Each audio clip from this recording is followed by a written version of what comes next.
You guys are gonna love it. We had an exceptional guest. So I'm not seeing what's going on around me. Now I am seeing what I will accomplish as I rise above.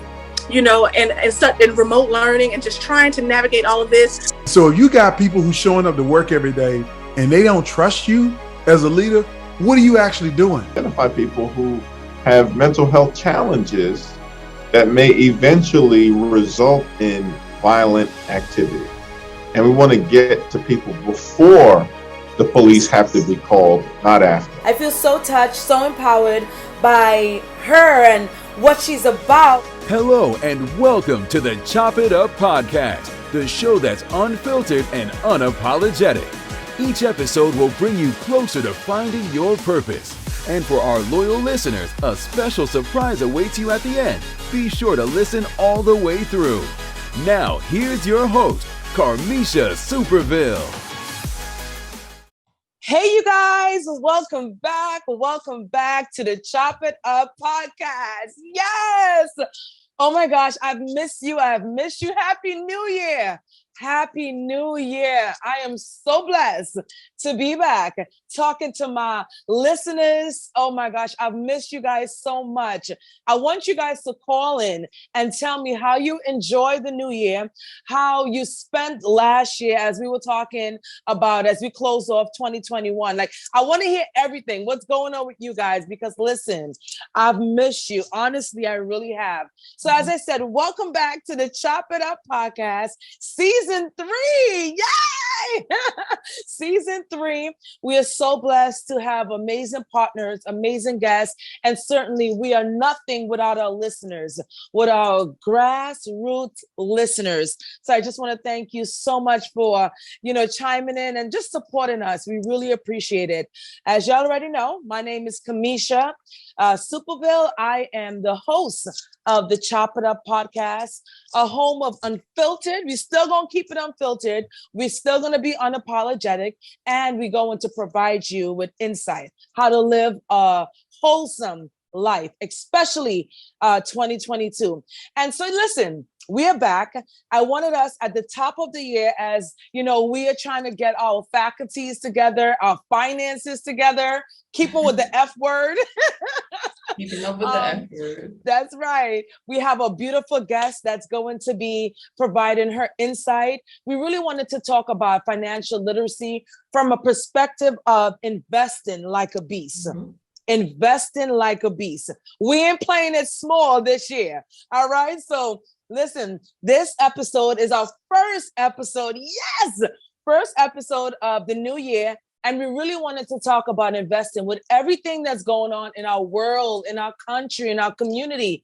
We have to talk about sustainability from the perspective of investing. So I'm super honored to speak to this powerhouse. You guys, oh my gosh, she is a powerhouse.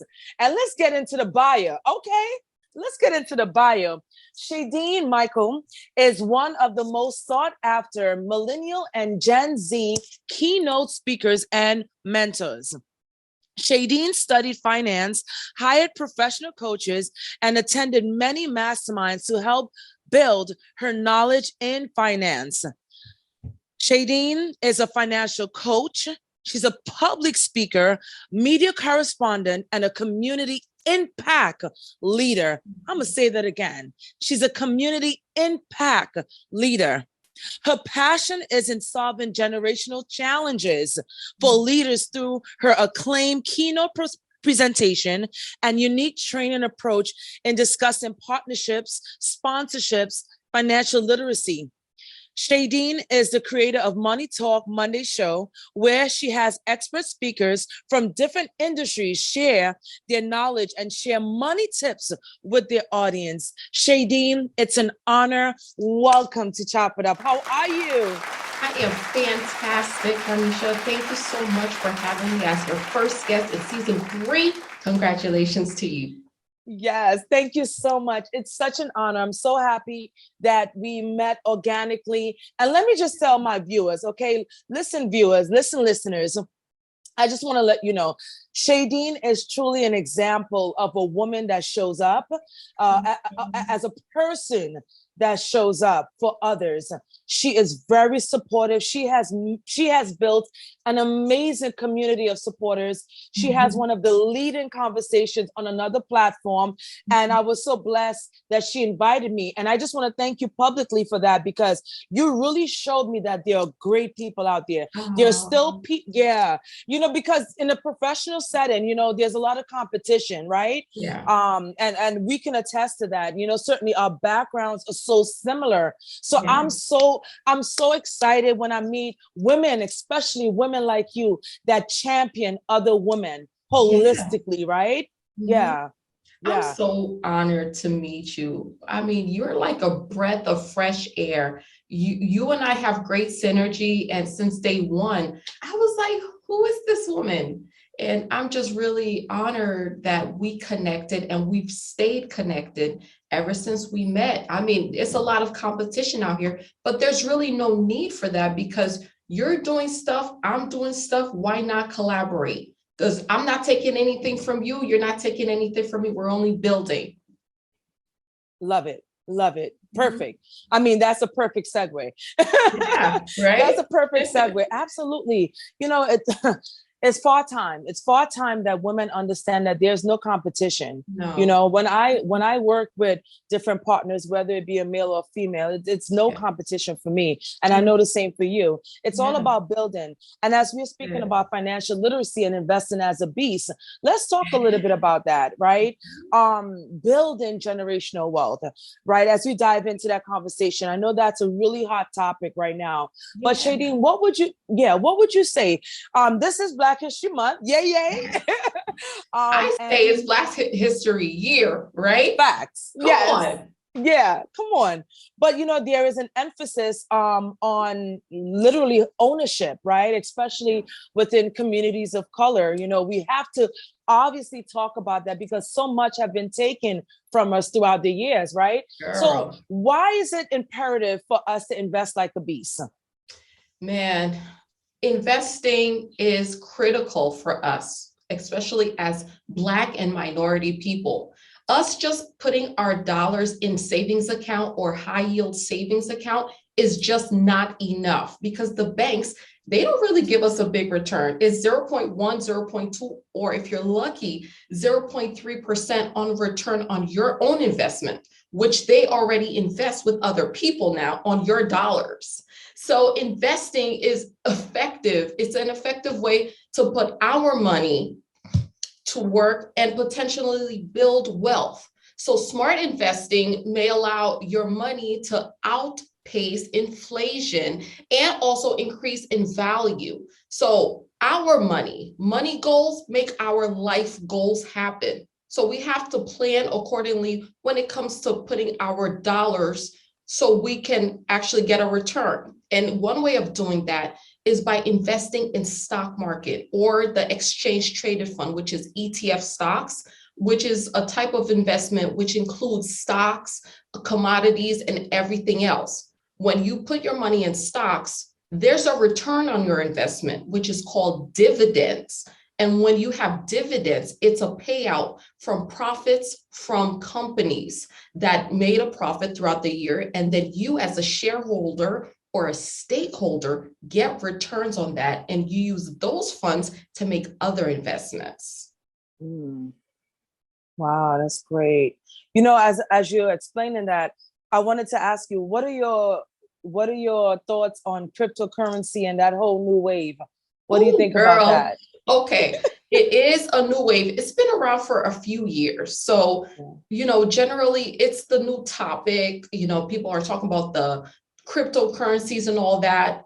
I'm not a big fan of it. The reason why is because it's not tangible. Okay, it's digital. It's a digital asset. Yes, you can make money. You're making money in Bitcoin, crypto, all that jazz, but the American banks, they don't want to participate in it. The reason why is because they don't want the dollar to lose the value. And okay, and they're not really trying to participate in it, but the dollar has lost its value because right now they're saying the dollar's like only 10 cents, really. Yeah. And, with that, we have to respect our dollar.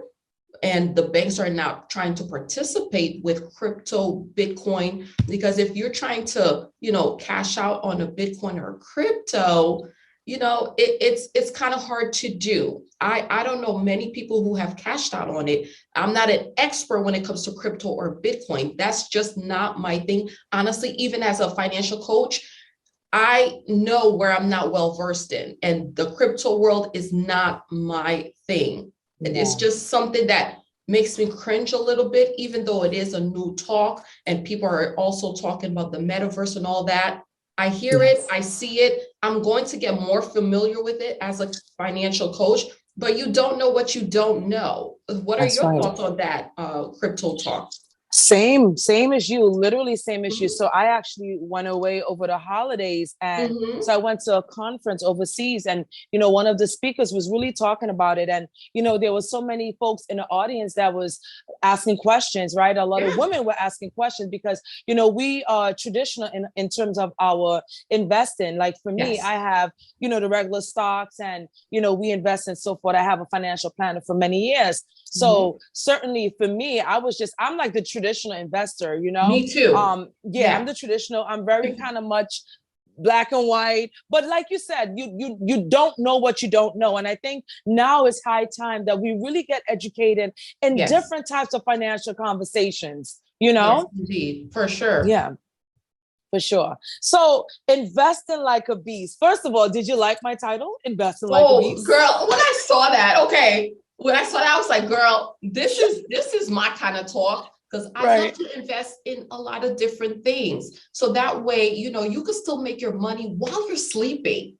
Sometimes you have to perform and get paid for it, but you want that residual pay when you don't even have to show up. Yeah.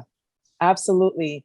What is the characteristics of someone invest? I know I'm kind of putting you on the spot, but what are some of the characteristics of someone that invests like a beast? What does that profile look like? Okay, so it looks like someone who is very audacious, a go-getter, someone who's willing to take risk on their finances. Because now when you have your money out, yes, you can lose it, especially in the stock market, but are you willing to go back in? Some people are like, hey, right now, when they lost a lot of money, they're like, man, I'm kind of scared of losing my money in the stocks again. But scared money don't make money. And it's true. You got to be willing to go back in and say, hey, it didn't work out great that way, but let's try it again. So you have to be a risk taker. That's a big characteristic when it comes to investing and having that kind of description. Yeah, I love it. It's funny you said that, because my financial advisor said to me that I'm kind of like more moderate in terms of my investing, but I did mention that I do want to become a little bit more risky, because I think, you playing it safe is not always the best, it's not always the best, but it's kind of like a catch-22. I kind of like to play it safe, but what would you say about that when it comes to women, especially women investors? A lot of times we kind of like maybe more conservative. I was just about to say that. We are conservative when it comes to our money because we don't want to lose our money. Most women now are leaders of their household. They want to know exactly how much money they have in the house, how much they can depend on, count on. At the end of the month, they get paid out dividends, and then they're like, okay, I got a little extra. So now I'm able to do whatever I want with this money, but for some people it's different. Yeah. All right, so I'm good. You're good. I'm moderate myself. It's good to be conservative with your money. But some women too like to splurge, and it's okay to do that as well. Yeah. Only when you have a little bit extra to play with, though. Right, for sure. Yeah. All right, what is the difference? I wanted to ask you this question. What is the difference between active and passive investing? What is the difference between active and passive investing? Okay, so we're gonna go a little slower here, because When it comes to active funds, they are actually intended to outperform a specific index. And the index is called benchmark, right? So some people they have the human portfolio managers and analysts for active funds. And with active funds, you tend to have a higher expense, which can harbor some performances. Now, with passive funds, they are intended to match, not beat, the performance of a specific index. Okay, so that one's a little different from active. And they are generally automated, which sometimes could have some kind of human insight on that. And the last part here with the passive funds is it tends to have a much lower expense than active funds. So those are the differences. Wow. Okay. Wow. That's good to know. Wow. You taught me something that I didn't even know of. So I'm very insightful. Yeah, that's great. All right. Many times, right, as consumers, we don't ask our financial advisors or financial planners certain questions, such as what keeps you up at night, right? Now, if we flip that question and answer to ourselves, what keeps us up? What keeps us up at night? If we flip that question, right? Because let's be real, Shadeen, there's a lot of folks that are having financial issues.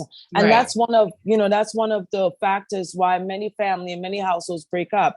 So do you think we should start having honest financial conversations with ourselves? Absolutely. You want to know why? Because we cannot lie to ourselves.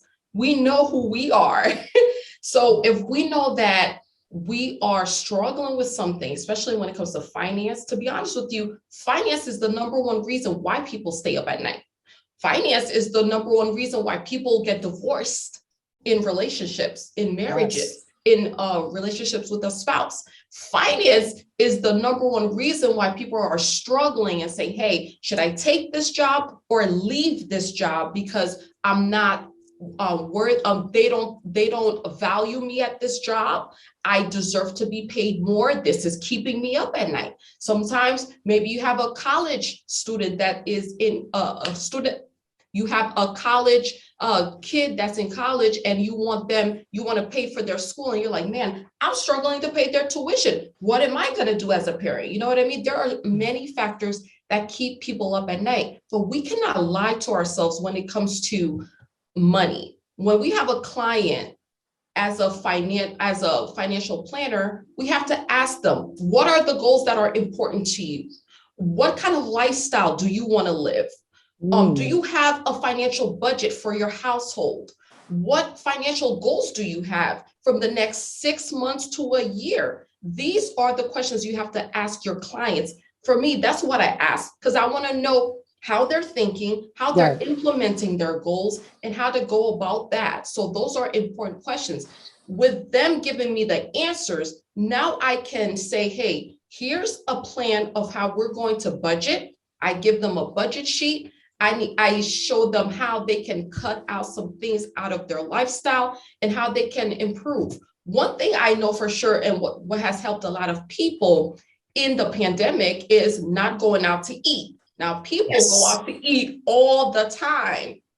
And that was one of the biggest factors of how people were going broke, because they were always going out to entertain, go out to dinners. And now they're learning to stay home, learn how to cook a meal, or get Groupons to order something and have it delivered at their house. So those are a lot of ways, as a financial planner or a financial coach, I ask clients, because I want to know how they're thinking. I really want to know what keeps them up at night and how they can go about not staying up at night because of finances. You are so right.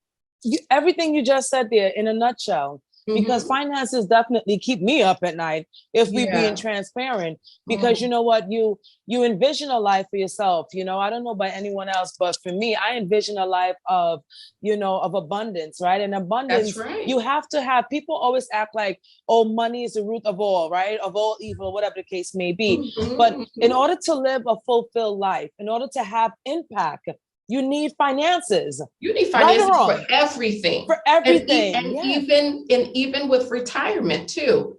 As a financial advisor, financial coach, you have to ask your clients, hey, how do you look? How's your finances looking now for the future? Because you have to plan for your retirement in the future. Yes. So if you're saving now, doing all that beautiful jazz, that's great. But for your retirement, you don't want to retire at 70. You don't want to retire at 75 because you want to enjoy the fruits of your labor. Yeah, definitely. But so many of us don't have that leisure. They don't. Many of us, and this is across the board, right? This is beyond race and color lines. Many of us, many of Americans are retiring later in life. I've worked at some places where, like retail, when I was younger, where I'm seeing people in their 70s, in their late 70s, still working, still, and so what are your thoughts on that? Well, yeah, some of the older people, some people, they just love to work themselves. I don't know why. They just love continuing to work. Even if they are collecting their Social Security, they still want to have a part-time job. I'm like, I don't know why. Sometimes they feel like maybe if they stay home, they're just so bored.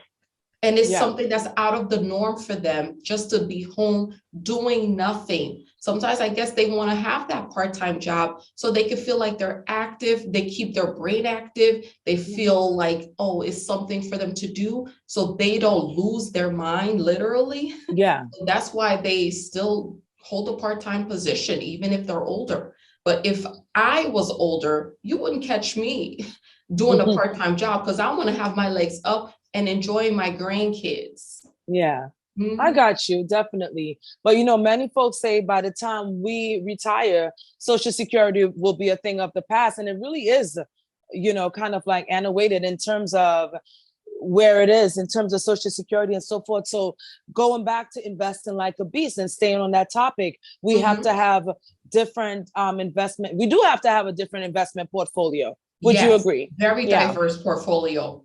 Yeah, very diverse portfolio. What does a diverse portfolio look like, Shadeen? Oh man, you can have so many different type of things in your portfolio. Some people have things like gold, they have commodities, they have wheat, they have NFTs, they have art stuff. You have to have different spectrum of portfolios. Like for me, sometimes I could have real estate, or I could have travel like Norwegian or JetBlue. You have to have a different type of portfolio so that way you could have very big dividends on many different things. Got it. Wow, you're so well versed. I love that. I'm learning something every minute you speak. Something new every minute. That's great. Great. Now, how can we get good with our money? How can we get good with our money? What does getting good with your money look like actively, right? So many people do a lot of different things. So like we talked about earlier, savings is definitely one of them. Investing is another. Another thing that's popular is investing your money in real estate. People miss that a lot because the real estate game is really the number one return on your money besides the stocks and bonds, right? But real estate, I mean, if you are an investor and you're really out here, people like to do Airbnbs. They buy a house, it's a multi-family home. So every single month, they're getting paid from their tenants. Some people are doing Airbnbs and they're not even living in there. They're just renting it out and they're getting that percentage back. I mean, that is the best way for you to get a return on your money investing.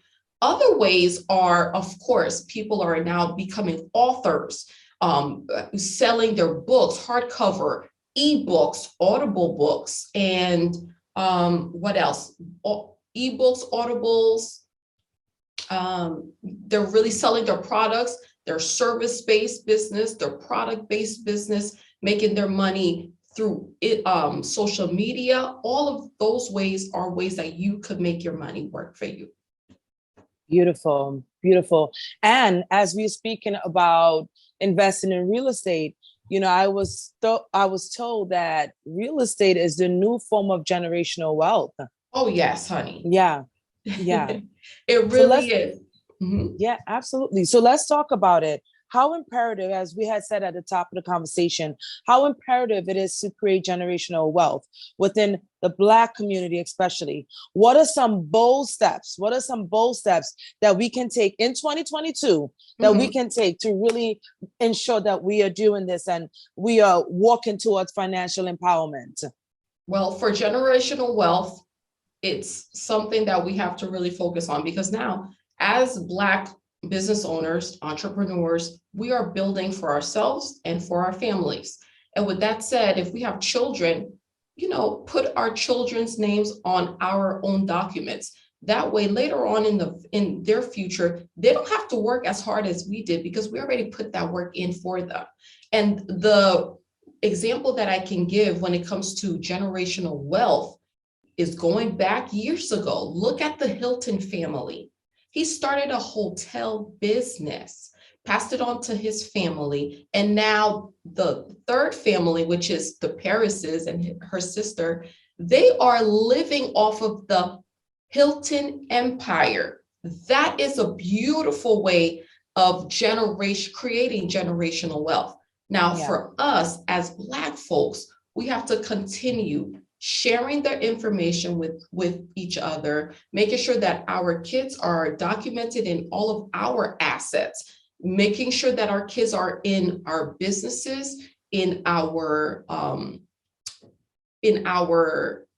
businesses, in our real estate, in our stocks, having them create their own stock and creating businesses for themselves. So if they are young now, put their names on LLCs, put their names in S Corps and C Corps when to convert the LLC to S Corps. And that way they could start building and not have to struggle as hard as we did. Yeah, yeah, absolutely. Shadine, I'm curious, what is your background? Because I know you're a full-blown entrepreneur, but what's your background? My background is like from Yes, from what industry you're coming from. Yes. Oh, yes. Okay. So I actually came from corporate background. I worked risk management for corporate. So I did all the corporate claims. So I've seen a thing or two when it comes to fraudulent claims. I know how to talk to people to make them disappear with their false claims. So I was doing that prior for like 3 years. So I worked with 2 different companies. So I went through compliances with company and how to stay within state lines when it comes to compliances, all that stuff when it comes to the business and risk management. Got it. That's great. I could sense that about you, though. I could definitely sense that. So what motivates you? What motivates you to keep, educating us, teaching us about financial literacy? And I just want to thank you. You also sent me something as a gift, which was a financial Bible, or more so like affirmations, right? Yes, you sent me something, and I love that. You call it what? The S formula. The S formula. The S formula. Tell the people about that. Okay, so the S formula is a positive financial affirmation that I repeat to myself every single day to breathe life into my finances. Because some people are so insecure when it comes to their finances. I said, no, I'm going to create something, and it doesn't have to be long. It's nice and short, but it's something that you can remember. And how I did it is I make sure that you could print it out. You put your own picture in it. So that way you're breathing the financial affirmations to you and really believing what you're saying. And it's just something that you could take with you. You could put it up in your mirror, keep it in your car, on your refrigerator, wherever you're comfortable, and just repeat it to yourself So that's something I created back in 2020 when the pandemic just started. Nice. Yeah. Great. Definitely. I love that. All right. So give us 5 tips, 5 aggressive financial tactics we should consider when making a big purchase. So what are 5 aggressive financial tactics we should consider when we're making a big purchase, whether it's paying a mortgage, buying a home, paying for kids' college tuition in advance? What are some aggressive financial or even goals that we may have? What are some tactics we can undertake in 2022? In 2022. Okay. Yes. So you did mention the home. So when it comes to like the aggressive financial tactics for the homes, when it comes to that, we have to make sure that we have a sizable down payment to put down for the new home. So that could mean anywhere from $10,000, $15,000, or up to $50,000, depending on what you're comfortable with paying. Okay, that's one. For homes, you have to also make sure that you're shopping around for the best interest rate. Don't just accept the first rate. You got to really shop around, get very savvy on what you want to pay, because a lender can say, hey, you got approved for 4% or 7%, whatever it is. But somebody else can say, hey, I got you for 2.5, but you didn't do your homework. You have to do your homework when it comes to all of these percentages. And also, you have to make sure that when you are doing all this stuff for your home, you're trying to purchase your home, you have to ask the lenders, what documents that they're really looking for. Because some places, you don't have to show everything. People don't know that. Sometimes you could buy a home and not have to show so much documentation. Some people are like, oh, maybe I have to share my W-2. They want to know how long you've been employed with a job. Some people are entrepreneurs. So if you're an entrepreneur, what documents do you have to show? It's different all over. When you're making a big purchase with a house or a car, sometimes you could put those documents in your business name.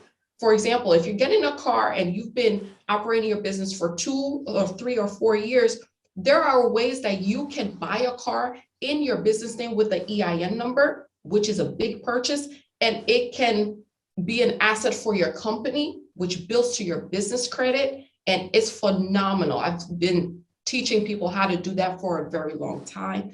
And also, what else you could do for a big purchase?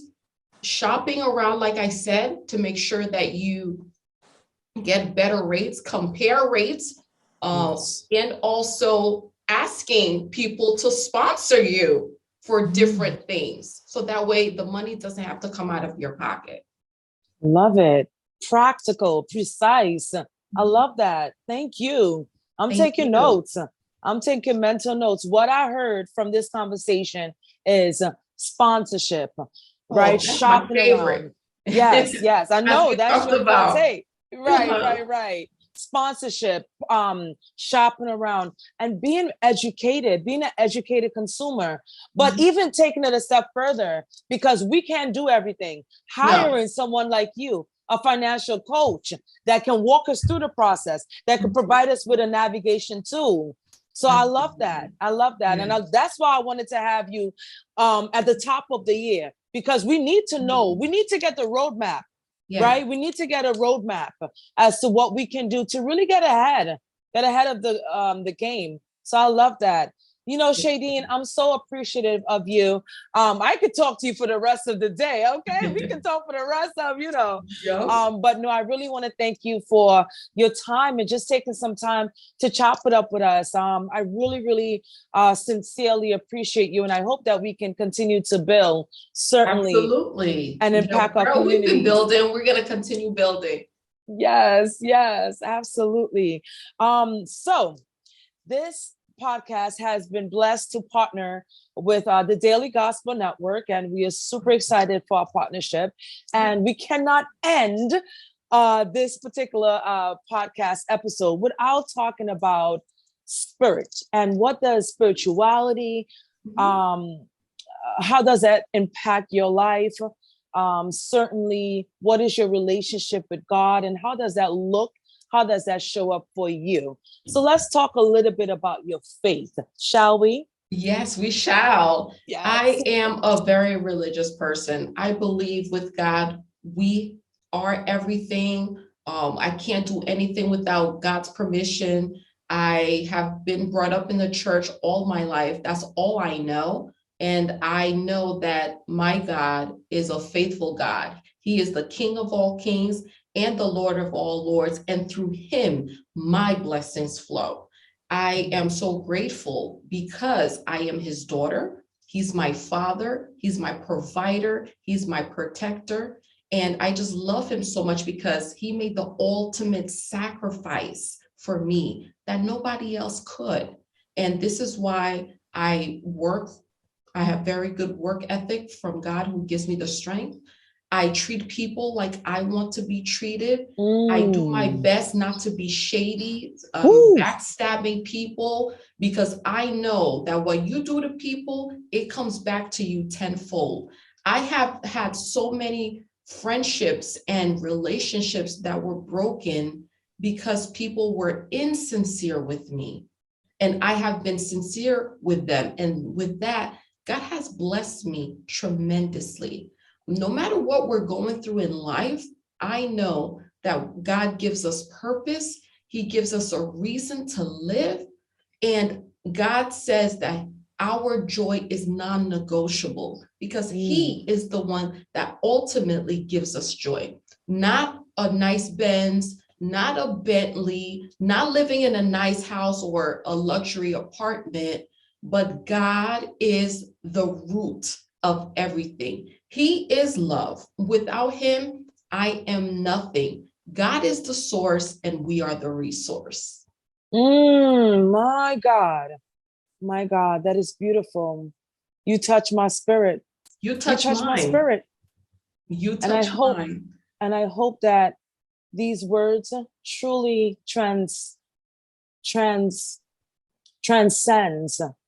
anyone that is listening to this podcast in this moment. What you just said, God is the resource. No, God is the source. God is the source, and we are the resource. Yes. God is the source. Amen. And we are the resource. That's beautiful. And so when we shape our mind and when we think along those lines, anything that comes our path, God is going to take care of it. Always. Shadine, you know what? On top of that, I want to add, in life, we are so stressed about everything. And I'll take my own advice with this because I am a control freak. I want to be in control of everything. I like structure, and that's fine. But at the end of the day, God says, leave it all to me, and I got you. Just give it to God and go to sleep. Yeah. Beautiful. Beautiful. Shadine, I would be remiss if I didn't ask you about what you just said, right? In terms of that breakthrough. But there are so many people that are going through it. There are so many people that are fighting demons and situations that are bigger than themselves, right? How do you cope? How do you deal? How does those words impact someone that's going on the brink? Yeah. I would say to them, please pray, because the voice of the enemy is right here. And he's constantly saying, take your own life. You're not worthy. You'll never amount to anything. But I promise you, I would say to them, please pray. Surround yourself with positive people that gas your head up, because you need those positive affirmations sometimes. Because sometimes people feel like they are so insecure. If I had a friend like Carmisha call me and say, girl, do you know how dope you are today? Do you know how beautiful you are? You never know what one comment in someone's social media could do for them for that day. Because sometimes people are on social media seeking attention. One, when you give it to them, it feeds their ego. It helps them. They're like, wow, I really needed to hear that. So when I see if I hear someone going through it, or they're on the brink of losing it all and literally at the edge, I would say, come back here. You're needed. You're wanted. I value you. Everybody around you needs you. If you're no longer here, the world will feel like it's missing something. And they really are. So that's what I would say to them. Hug them if you can. Send them a nice note, send them a prayer, whatever you can do to be there for them, do it. Yeah, beautiful. I love that. I love that. Well, you guys, I don't know about you, but I feel blessed. I feel financially empowered. And that's why I wanted to have you. You set the tone. You set the tone for a successful year. And I just want to thank you so much for your wisdom. Thank you. My pleasure. Listen. Thank you for having me as your guest. Yes, it's an honor. It's an honor, certainly. Listen, you guys, you already know. Like, subscribe, definitely share with us how you enjoyed this episode, how you are going to implement some of the tactics that Shadeen mentioned. Okay, we're going to invest like a beast. We are not playing it small this year. Both ladies and gents. We know we got a lot of ladies that listen to us. So we're going to invest like a beast. Shadeen, we want you to close off with the S formula.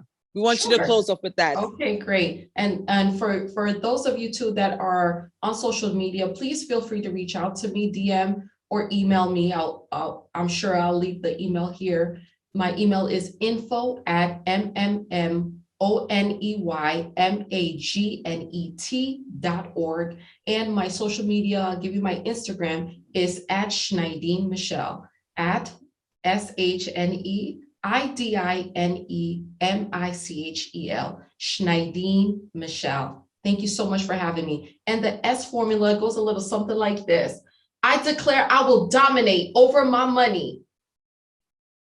You could repeat. I can repeat. I declare that I will dominate over my money. I declare I will make better financial decisions that benefit me. I declare that I will make better financial decisions that dominate me. That benefit me and dominate me. I declare I have financial freedom. I declare that I have financial freedom. I declare I am debt-free. I declare I am debt-free, and that's legit. I declare I will open my account and say hi to my money. I declare that I'll open my account and say hi to my money. I declare I am successful. I declare that I am successful. I declare I will win. I declare that I will win. Because I was created to win. Because I was created to win. Bam! That is the S formula, and God bless you. God bless you. Thank you so much, my beautiful friend.